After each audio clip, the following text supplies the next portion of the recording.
AI solutions for global energy transformation are on the agenda at the 40th edition of ADIPEC. Day 2 of the event has now concluded as technology, energy and finance leaders explore pathways for increased collaboration to drive the energy transition. Let's speak now with Rob McGreevy from AVEVA, who are on the ground at the conference in Abu Dhabi. Rob, great to have you with us. What for you have been the key takeaways so far at ADIPEC? Yeah, thanks for having me. The key takeaways for me so far are probably threefold. The first one is the importance of the energy transition and how we're going to meet future demand, but do that in a safe, sustainable way for future generations. That's probably the first one. Second topic that comes up quite a bit is just the notion of digital transformation and how using digital technologies like AI have an impact and play a critical role in our future, our collective future. And probably the third one is just a series of technology topics, such as cloud computing and how AI fits into that, and specifically how that's going to have a measurable impact on the energy sector. So those are probably the top three takeaways from ADIPEC so far. So how important then do you think is collaborative action when it comes to reaching these net zero targets?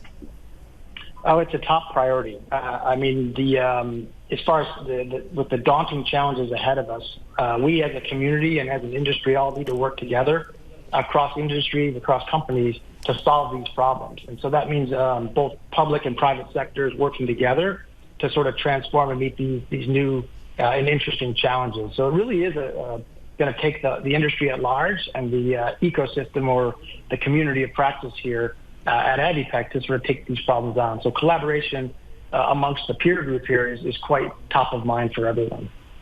Rob, in what way are companies like yours driving responsible use of the world's resources? Yeah, so for us at AVEVA, we look at the responsible use of resources in two ways. One is our handprint, and the other is our footprint. And the footprint for us is what is AVEVA's impact on sustainability targets. And so we've committed to net zero targets by 2030. And so we have an action plan around scope 1, 2, and 3 emissions, for example. So we're doing our part on the footprint side. But as a software tech company, that's a bit easier, I think, than many of the large industrial partners that we work with.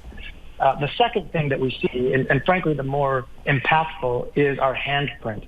And our handprint is how our technology at AVEVA enables the energy sector to meet their targets in terms of decarbonizing, increasing the amount of energy and renewable sources that we have, and just in general making better use of the world's resources, specifically water, air, gas, steam, and electricity, which are major feedstocks, if you like, for the energy markets. So what sort of scale-up of data centers do you think is going to be needed in the near term? Oh, data centers. Well, that's sort of the future lifeblood for a lot of AI technology and future compute. We're going to continue to see data center growth dramatically increase. I would say probably threefold are the industry experts over the next decade. So a threefold increase in the market size for data centers. The other thing that's going to come with that is a significant increase in power demand. For the data centers industry overall, I think that the figures are that demand for energy just to power data centers will be a 3x increase as well. So it's quite a bit of I would say, new technologies and endeavors and investment for us to scale up the data centers to kind of where they are. And the last thing, again, is just that what's powering that scale up is the need for more and more compute and more applications that are quite hungry for these AI-type applications. All right, Rob McGreevy, we'll leave it there. Thank you very much for your time. Appreciate it.